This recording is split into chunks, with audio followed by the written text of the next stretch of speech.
સૌથી મોટો ખુલાસો થયો છે। અત્યાર સુધી એ સામે આવ્યું હતું કે તે વિદ્યાર્થીની હત્યા કરનાર પોતે પોલીસ કોન્સ્ટેબલ જ હતો, પરંતુ પોલીસ કર્મીની સાથે સાથે અન્ય એક શખ્સ પણ તેની કારમાં સવાર હતો તેવી માહિતી મળી રહી છે। અમદાવાદના બોપલ વિસ્તારમાં બે માયકામાં અભ્યાસ કરતા વિદ્યાર્થીઓ બાઇક પર જઈ રહ્યા હતા। તેવામાં પોલીસ કોન્સ્ટેબલ જે છે વિરેન્દ્રસિંહ પઢિયાર તે ગાડી હંકારી રહ્યો હતો અને ખૂબ ઓવર સ્પીડ હતી, ત્યારે વિદ્યાર્થીએ તેને ટોકતા તેની હાથમાં તીક્ષ્ણ હથિયાર હતું અને તેણે વિદ્યાર્થીની હત્યા કરી નાખી હતી।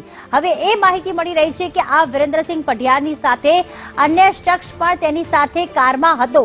વિરેન્દ્ર પઢિયાર હત્યા કરીને પંજાબ ભાગી છૂટ્યો હતો, પંજાબ ફરાર થઈ ગયો હતો, ત્યારે ક્રાઇમ બ્રાન્ચ દ્વારા તેની ધરપકડ કરી લેવામાં આવી છે અને ખાસ એક અન્ય શખ્સ તેની સાથે હતો તે પણ માહિતી મળી રહી છે।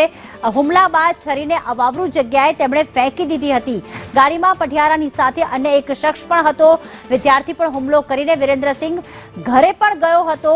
દિનેશે પઢિયારને ભગાડવામાં મદદ કરી હતી તેવી માહિતી મળી રહી છે। અમદાવાદમાં વિદ્યાર્થીની હત્યા મુદ્દે એક મોટો ખુલાસો, પોલીસ કર્મી પઢેરિયાની સાથે અન્ય શખ્સ પણ આ હત્યામાં સામેલ છે। ગાડીમાં પઢેરિયાની સાથે અન્ય એક શખ્સ પણ હતો।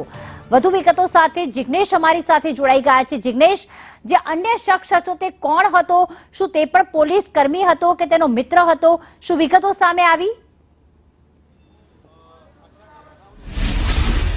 વાત કરવામાં આવે તો જે પ્રિયાંશુ જૈન નામના યુવકની હત્યા કરવામાં આવી હતી, વિદ્યાર્થીની હત્યા થઈ હતી અમદાવાદના બોપલ ખાતે, તેની 48 કલાકની તપાસ બાદ આખરે એક પોલીસ કર્મચારીની ધરપકડ થાય છે અને પોલીસ કર્મી વિરેન્દ્રસિંહ પઢેરિયાની ધરપકડ બાદ અન્ય એક વ્યક્તિનું નામ સામે આવે છે કે જે દિનેશ ઉર્ફે ડીકે, કે જ્યારે આ હુમલો કરવામાં આવ્યો, જ્યારે વિદ્યાર્થીઓએ વિરેન્દ્રને ગાડી સ્પીડમાં ચલાવવા બાબતે ટોક્યો હતો, ત્યારે તેની સાથે દિનેશ ઉર્ફે ડીકે નામનો અન્ય એક વ્યક્તિ પણ તેની એસયુવી કારમાં બેઠેલો હતો। વિદ્યાર્થીઓનો પીછો કરી તેને છરી મારવામાં આવી અને છરી માર્યા બાદ વિરેન્દ્રસિંહ પઢેરિયા પોતાની કાર લઈને પોતાના ઘરે પહોંચ્યો હતો।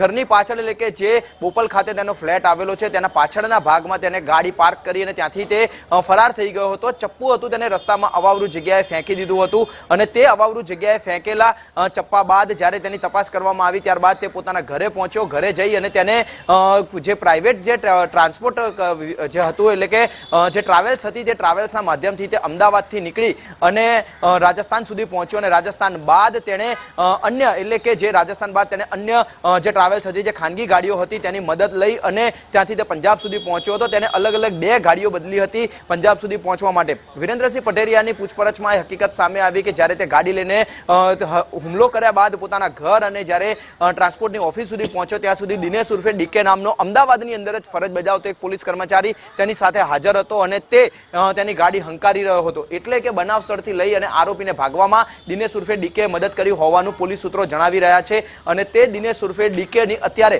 અમદાવાદ શહેર પોલીસ અને સાથે ગ્રામ્ય પોલીસ તપાસ કરી રહી છે કે દિનેશ અત્યારે ક્યાં છે, કારણ કે બનાવ બાદથી તે પણ અત્યારે પોલીસ ચોપડે ફરાર હોવાનું એટલે કે પોતાની ફરજ ઉપર ન આવ્યો હોવાનું સામે આવી રહ્યું છે।